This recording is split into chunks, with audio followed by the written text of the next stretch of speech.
মাছের মাথা দিয়ে আলুর ঘন্ট রান্না করেছি। আসসালামু আলাইকুম বন্ধুরা, আমি সিরাজুল মনিরা হাজির হয়ে গেছি আরও একটি রেসিপি নিয়ে।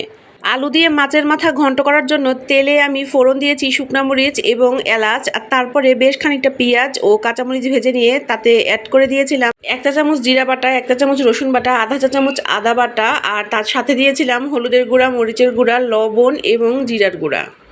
সব মশলা কষানো হয়ে গেলে এখন ধুয়ে রাখা মাছের মাথাটা অ্যাড করে দিয়ে একটু ভালো করে ভুনে নিব। মাছের মাথাটা যেহেতু আলু দিয়ে ঘন্ট করব, তাই আলু আগেই আমি সেদ্ধ করে তার খোসা ছাড়িয়ে সেটা ভালোভাবে হাত দিয়ে ম্যাশ করে রেখেছি। এখন খুব ভালোভাবে মাছটা মশলার সাথে কষিয়ে নিব। অবশ্যই মৃদু আঁচে কষিয়ে নিতে হবে যাতে মাছটা খুব সুন্দর হয়ে রান্না হয়ে যায়। বড় মাছ আনলে বড় মাছের মাথা অনেক বাড়িতেই কেউই খেতে চায় না, তাই বড় মাছের মাথা দিয়ে এভাবে ঘন্ট রান্না করলে সবাই খুব মজা করে খেতে পারে। রাজশাহী অঞ্চলে আলুর ঘন্ট এভাবে মাছের মাথা দিয়ে রান্না করতে দেখা যায়, আর সেখান থেকেই আমার শেখা। মাছ কষাতে কষাতে অন্যদিকে আমি একটা মশলা তৈরি করে নিব, যেটা আলু ঘন্টে দিলে সেটাতে খুব স্বাদ হয়। শুকনো খোলায় গোটা জিরা এবং তার সাথে দারচিনি, এলাচ এবং লবঙ্গ, আর তার সাথে কিছুটা সাদা গোলমরিচ ও কালো গোলমরিচ নিয়ে ভালো করে টেলে নিয়ে গুঁড়া করে রেখেছি, যাতে আমি এটা রান্না শেষে উপরে ছড়িয়ে দিতে পারি। আর মাছ কষে আসলে এখন সেদ্ধ করে রাখা আলুগুলো অ্যাড করে দিয়ে আবারও খানিকক্ষণ কষিয়ে নিব। অবশ্যই এই পর্যায়ে কোনোভাবে পানি অ্যাড করবেন না। আলু দেওয়ার পরে ভালোভাবে না কষালে আলুর ঘন্ট খেতে একদম ভালো লাগে না। অনেকে নাক সিটকাতে পারেন যে আলুর ঘন্ট খেতেও খুব মজা লাগে যদি আপনি সঠিকভাবে মশলা দিয়ে খুব ভালোভাবে রান্না করতে পারেন।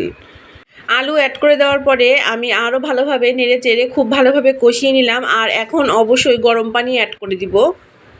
মাছ ও আলু দুটোই কিন্তু প্রায় সেদ্ধ হয়ে এসেছে, তাই এখানে খুব বেশি পানির প্রয়োজন হবে না। তবে এই ঘন্টটা রান্নার জন্য সব তরকারি একসাথে খুব ভালোভাবে ফুটিয়ে নিতে হয়। আলু ঘন্টে আমি এমনভাবে পানি ব্যবহার করব যাতে খুব টকবক করে ফুটিয়ে রাখার পরেও বেশ কিছুটা ঝোল থাকবে, কেননা আলু যখন ঠান্ডা হয়ে যাবে তখন ঝোলটা টেনে নিবে। বড় মাছের মাথার সাথে আলু দিয়ে এরকম ঘন্ট খেতে আমার বেশ লাগে। তবে যদিও এই খাবারটা সাদা ভাতের সাথে খাওয়া হয়, আমি আবার মাঝে মাঝে সাদা পরোটার সাথেও এই খাবারটা খাই। ওই যে কথায় আছে না, যার যেটা পছন্দ, ওই আমার ক্ষেত্রেও হয়েছে তাই আর কি। আলু ঘন্ট রান্না করা আসলে খুব একটা সহজ কাজ না। আমার কিন্তু এই রান্নাটা শিখতে বেশ অনেক দিন সময় লেগেছে।